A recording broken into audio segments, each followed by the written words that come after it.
Señores y señoras, les doy la bienvenida a este su mejor canal donde van a encontrar las reviews más completas de internet. Para los que no me conocen, mi nombre es Cristian Pirateque y hoy les traigo toda la review completa de esta motocicleta Kawasaki Ninja ZX4RR. Esta es la edición KRT, o sea, una edición especial, y vamos a hablar de todas las características, funciones y especificaciones, así que los invito a que se queden hasta el final del video. Entonces, ¡vamos!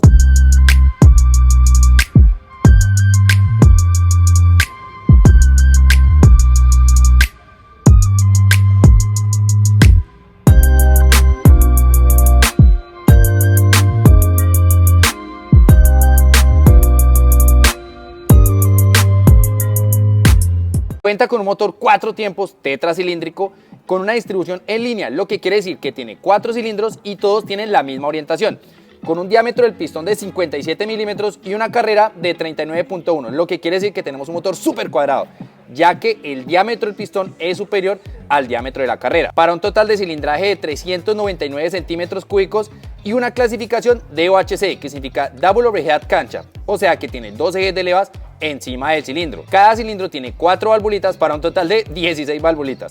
La regulación de estas valvulitas es por chines, o sea por monedas. Cuenta con una transmisión mecánica de 6 velocidades, la primera hacia abajo, el resto hacia arriba, y el tablero de instrumentos nos indica cada una de ellas. Primera, segunda, tercera, cuarta, quinta, sexta, y el neutro tiene este indicador LED por aparte. Cuenta con un sistema de refrigeración líquida con un radiador de refrigerante y un solo ventilador, que se enciende cuando la temperatura del refrigerante llega a los 98 grados centígrados y se apaga a los 93 grados centígrados. Cuenta con un sistema de freno hidráulico delantero con un anclaje axial que tiene una disposición convencional, y la levita es regulable en 5 posiciones. Con doble caliper, uno en la izquierda y uno en la derecha, con un anclaje radial que tiene esta disposición respecto al rin, y cada caliper tiene 4 pistoncitos para un total de 8 pistones. En el freno trasero también encontramos un freno hidráulico con un caliper de anclaje flotante y un solo pistón, y adicional a eso tiene una asistencia electrónica activa ABS, Anti-Lock Brake System. Esta asistencia lo que hace es sensar la velocidad de ambas ruedas, y cuando nosotros hacemos el accionamiento de frenado, ya sea con el delantero o el trasero, y una de las llantas vaya a perder tracción con el asfalto, o sea que vaya a derrapar, significa que se va a detener por completo. La unidad de control se da cuenta de esto y lo que hace es liberar la presión que estemos ejerciendo en el freno. Nosotros vamos a sentir una sensación en la manigueta o en el pedal de freno así, y es porque las electroválvulas están liberando la presión. Y el tablero de instrumentos tiene ese indicador del ABS que se apaga cuando la velocidad supera los 5 km por hora. Esta asistencia electrónica está activa aquí en la llanta trasera y en la llanta delantera. Esta asistencia no es desconectable. Esta Kawasaki Ninja es el último lanzamiento de la familia KRT, que significa Kawasaki Racing Team, que son las Super Sport o deportivas de Kawasaki. Cuentan con 3 modos de manejos y se seleccionan teniendo oprimido el botoncito de la izquierda: Sport, Road y Rain.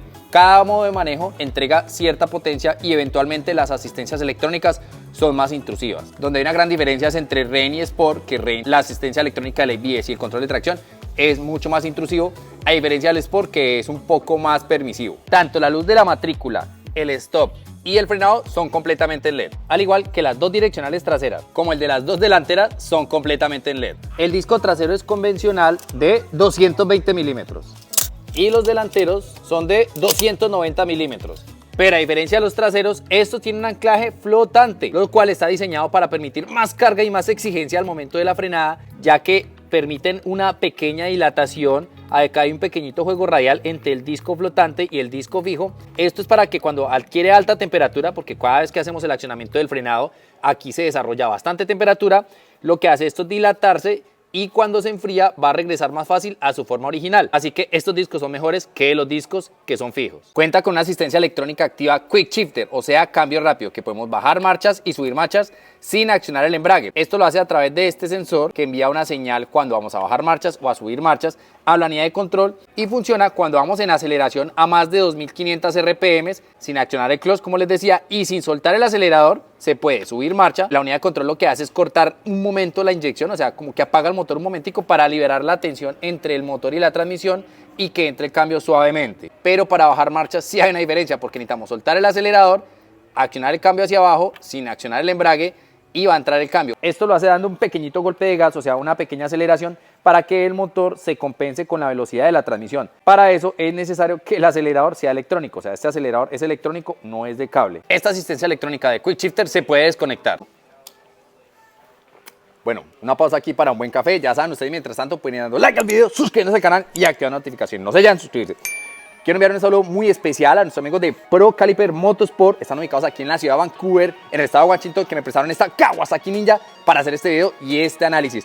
Ahora sí, sigue el video. Cuenta con una asistencia electrónica de control de tracción. Y esta asistencia lo que hace es cuando hacemos una aceleración brusca, que en el momento que la llanta va a perder tracción con el asfalto porque va a girar más rápido que la llanta delantera, o sea, tiene el mismo principio de funcionamiento de la unidad de control del ABS, lo que hace la unidad de control es apagar el motor por un momento para que la tracción vuelva en la llanta y el asfalto y así poder entregar la máxima potencia en el momento de aceleraciones bruscas. Y cuando está en funcionamiento, este indicador de KRTC, que significa Kawasaki Traction Control, titila. Incorpora una tecnología llamada Ram Air System, que es una inyección de aire forzado que entra por este conducto y como podemos ver está en toda la parte delantera de la motocicleta.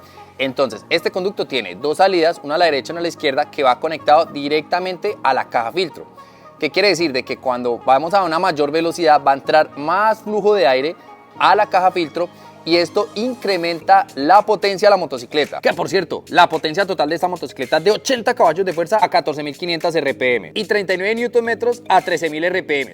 Este dato de los Nm lo encontré solo en la página oficial de Kawasaki España, porque no está en ningún otro lado. El accionamiento de clutch es por guaya o cable y la manigueta tiene una regulación hasta en 5 posiciones y tiene una gran suavidad, ya que el clutch de esta motocicleta es asistido y adicional a eso también tiene clutch antirrebote. Y esta asistencia mecánica es por seguridad, ya que cuando vamos a unas altas RPM y de repente bajamos el cambio, la velocidad del motor y la velocidad de la llanta va a ser diferente. Entonces esto va a pasar de que el motor va a querer detener la llanta y para eso es esta asistencia que va a hacer que se deslice ligeramente el clutch, o sea, se abra como si hubiéramos hecho el accionamiento de la manigueta. Esto es para liberar tensión entre el motor y la llanta trasera y evitar de que se bloquee la llanta trasera por la retención que tiene el motor. Tiene rines de aspas de 17 pulgadas con una clasificación tubeless, lo que quiere decir de que no tiene neumático, o sea, son sellomatic en la llanta trasera y en la llanta delantera. Bueno, en el tablero de instrumentos encontramos con una pantallita TFT que significa Thin Field Transistor. Tenemos los indicadores de las direccionales, de las luces altas, el indicador de combustible que titila cuando nos quedan menos de 4.2 litros. Y es que el tanque tiene una capacidad de 15 litros. Atención. Esta motocicleta suele usar gasolina de alto octanaje, ya que su relación de compresión es de 12.3 a 1. El indicador del check engine, ya que esta motocicleta es de inyección electrónica. Este que es el indicador de presión de aceite va a alumbrar cuando la motocicleta esté andando si la presión de aceite está baja. Si alumbra, en ese momento debemos detener la motocicleta, esperar que se enfríe y verificar el nivel de aceite. Hay que garantizar de que esté entre estas dos marcas, la marca máxima y la marca mínima. La cantidad total para esta motocicleta de aceite es de 3 litros. Atención. Tiene dos filtros de aceite, uno que es de cartucho, que es el que normalmente se reemplaza, y el otro está aquí en el semicárter, que hay que limpiarlo cada 10.000 kilómetros. En mi canal de Fixer Moto les explico cómo se hace este procedimiento. Lo baja la tarjetita por acá y en el primer comentario. Esto que está acá es el sensor que tiene el tablero de instrumentos para poder determinar si poner el tablero de día o de noche. Está el de la batería baja, que va a alumbrar si el voltaje de la batería es inferior a 11.1 voltios o superior a 16 voltios. El de la temperatura, que va a alumbrar si la temperatura del refrigerante es superior a 120 grados. En ese momento debemos detener la motocicleta, esperar que se enfríe y verificar el nivel de refrigerante, el cual verificamos detrás del carenado de la parte derecha. Debemos garantizar de que el refrigerante esté entre la marca L de Low y la marca F de Full. La cantidad total de líquido refrigerante para esta motocicleta es de 2 litros. En el comando derecho tenemos este botoncito que es un botoncito híbrido, que sería el kill switch o apagado de emergencia de motor, y también es el encendido del motor.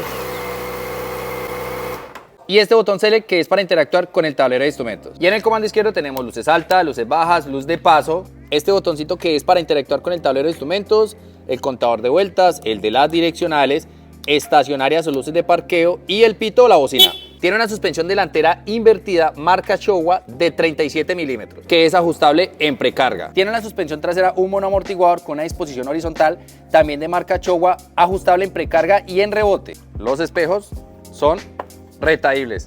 Hey señores, ya saben que si les ha gustado el video, denle like, suscríbanse al canal y activen notificaciones. No se vayan sin suscribirse. Cuenta con un sillín doble altura, o sea, 2 sillines, y retirando el trasero encontramos la herramienta y retirando el delantero encontramos la cajita de fusibles y la batería. Cumple la normativa Euro 4, entre lo que destacan las luces DRL, que son las Daytime Running Light, que son completamente en LED, así como las luces AJO, que son las Automatic Headlights On.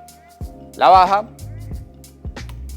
y la alta también son completamente en LED. Así como este apartado de seguridad que ya hablamos de las asistencias electrónicas del ABS, de control de tracción, la asistencia mecánica del slipper clutch, también incorpora apagados de emergencia de motor como cuando el gato lateral está abajo y la motocicleta está en cambio, o cuando la motocicleta supera 65 grados de inclinación, o sea que quiere decir que está caída. Así como también siempre se piensa en la optimización del ahorro de combustible y controlar las emisiones de gases contaminantes. Por eso esta motocicleta tiene un catalizador y aparte de eso tiene una válvula de VAP, o también llamamos canister, que es un filtrico de carbón activo que recupera todos los gases emitidos por el tanque de combustible y los envía a la admisión para que sean quemados. Esto para evitar de que este vapor de combustible salga al ambiente sin combustionarse. Tenemos nuestro tablero indicador de RPMs que llega hasta las 18.000 RPMs, indicador de cambios, indicador del modo de manejo en que estamos, el indicador de la velocidad a la que vamos, odómetro que es la distancia total recorrida de la motocicleta, tenemos trip A, trip B, aquí tenemos total time que es el contador de vueltas, el voltaje de la batería, el consumo promedio y la velocidad promedio. También tiene estos dos botoncitos que funcionan igual que funcionan los botoncitos de los comandos del select y el de subir y bajar. Tiene un peso de 188 kilogramos con todo y fluidos. Y a petición de ustedes vamos a grabar el sonido de motor.